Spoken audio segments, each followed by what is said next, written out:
नमस्कार मंडळी. तर आता ना सकाळच्या 7 वाजलेल्या आहेत. तर माझी ना माहेरकडची सकाळ कशी असते तुम्हाला दाखवते.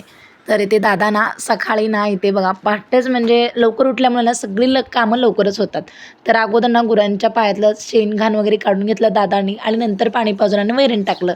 तर तेवढ्यात म्हटलं मी सारवते मम्मीला. तर मी खूप दिवसातून मी सारवायला घेतलेलं आहे बरं का. तर 8 वर्षातून मी ते सारवायला घेतलेलं आहे. तर छान वाटलं बरं का असं सारवल्यानंतर. आणि ते बघा शौर्य आत्ताच ना उठलेला आहे जस्ट, कारण रात्री प्रवचन वगैरे ऐकायला गेलो होतो ना म्हणून उशिरा झालता. झोपायला 12-1 वाजल्या होत्या.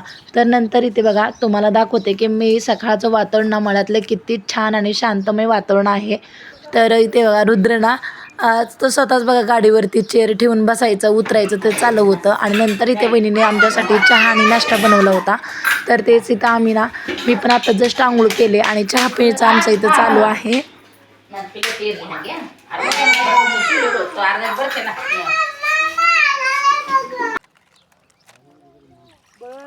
तर इथे ना पप्पांचं सकाळ सकाळी चाललेलं आहे मळ्यामध्ये पाणी देणं.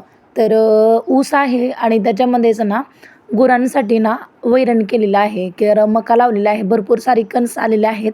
तर इथे बघा भातचा ना रुद्राला मी उचलून घेतलं नाही म्हणून ना त्याला कडेवरती घेतलं नाही म्हणून तेवढा इतका राग आला ना म्हणून तो रोडवरती बसलाय. तर इथं पप्पांचं चाललेलं आहे सकाळी पाणी देणं. तर छान वाटतं बरं का अशी सकाळी सर्व गावाकडचं कसं सकाळचं वेगळंच वातावरण असतं. आणि पहाटे लवकर उठल्यामुळे ना त्यांची 9-10 वाजेपर्यंत सगळी कामं आटोपले जातात. तर इथे बघा भाची शेकटी, तर इथे पाणी खेळणं चालू आहे तिचं. पण तिला आजकाल कसं कळू लागलेलं आहे. तर आता ती 1.5-2 वर्षाची झाली. तर तिला ना पाणी खेळायला खूप आवडते. तर नंतर इथे बघा पप्पा आणि रुद्रना दोघांनी मिळून ना खायला आणलं होतं कुरकुरे वगैरे दुकानाला जाऊन. तर रुद्रला दररोज एक फेरी पाहिजे बरं का दुकानाची. तर आम्ही मळ्यात आहे तर तो दररोज गावामध्ये जाऊन असं काहीतरी मुलांना कसं दुकानात नेले की खूप आवडतं दुकान म्हटलं की.